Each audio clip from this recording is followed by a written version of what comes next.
Olá, meus amigos, professor Denis Carvalho aqui, continuando agora no último bloco sobre vícios redibitórios. Eu quero falar aqui com você sobre o parágrafo 1º do artigo 445 do Código Civil que a gente analisou no finalzinho do bloco anterior, ok? Olha que interessante.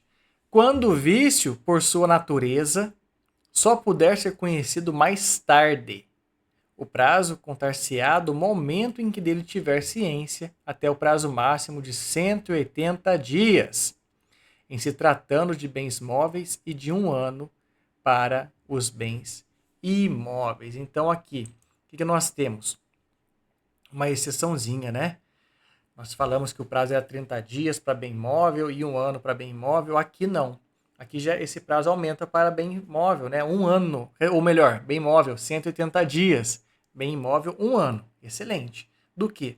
Do conhecimento do vício quando de difícil constatação. Eu quero trazer aqui para você uma passagem da doutrina do Nelson Rosenwald.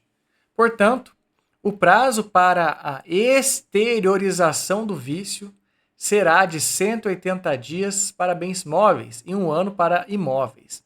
A partir de então, inicia-se a contagem do prazo decadencial situado no caput do artigo 445, que seriam 30 dias para bens móveis e 1 ano para bens imóveis. Então imagine só, o automóvel que você comprou estava com um defeito ali oculto, de difícil constatação.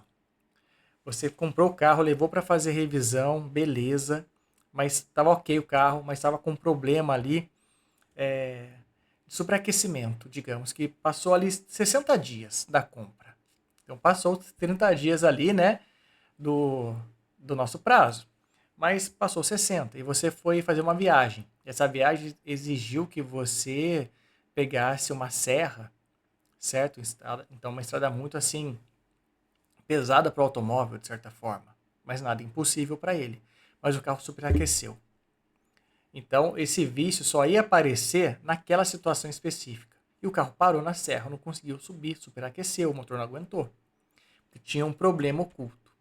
Então, você, no caso, teria um prazo a mais, demonstrando, lógico, que o problema era de difícil constatação e que você estava no lapso de 180 dias, ok? Estava dentro ali dos 180 dias.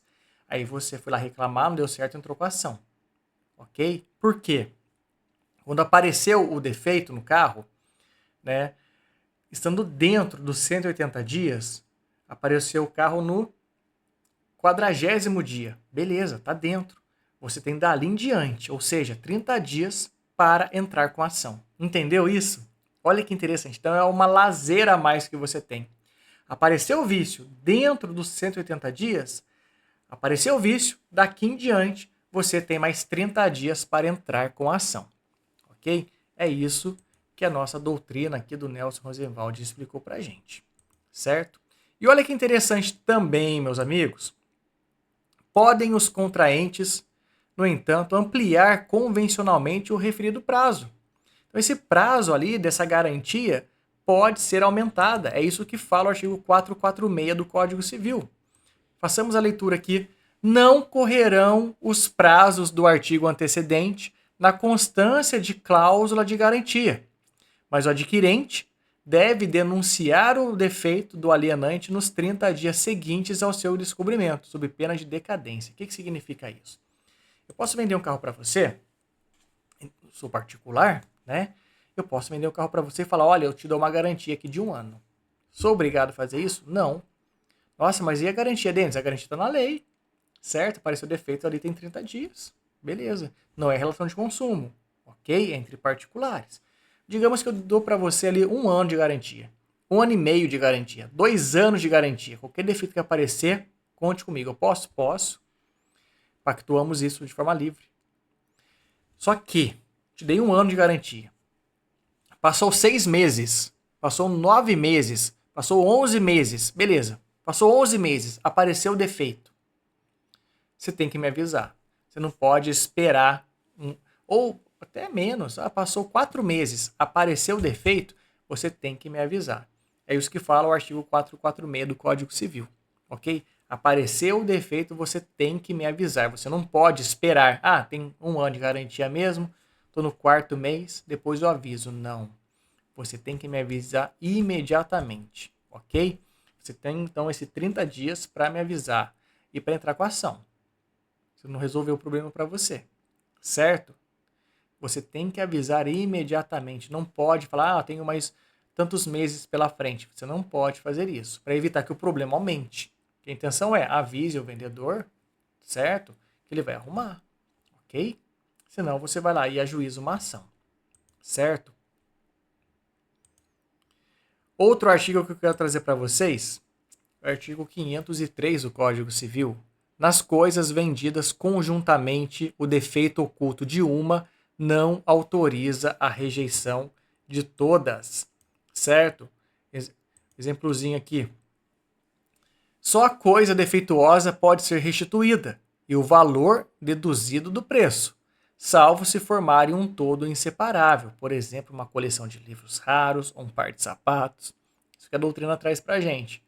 Se o defeito de uma comprometer a universalidade ou conjunto das coisas que formem um todo inseparável pela interdependência delas, o alienante responderá integralmente pelo vício.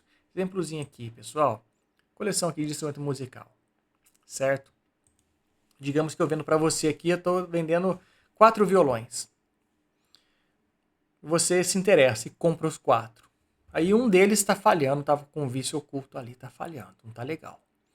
Você só pode brigar comigo, né, com relação a esse violão que tá ruim. Você não pode falar, Denis, eu não quero mais nenhum violão. Toma aqui os 4 de volta e me devolve o valor que eu te paguei. Não, a gente vai discutir só com relação àquele violão específico, certo? Só.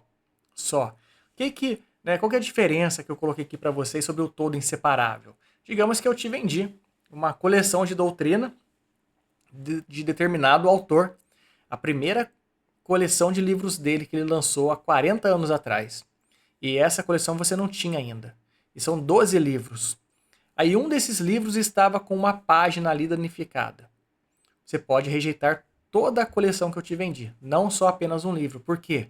Porque o que te interessava era a coleção e não as obras separadas, e sim a coleção.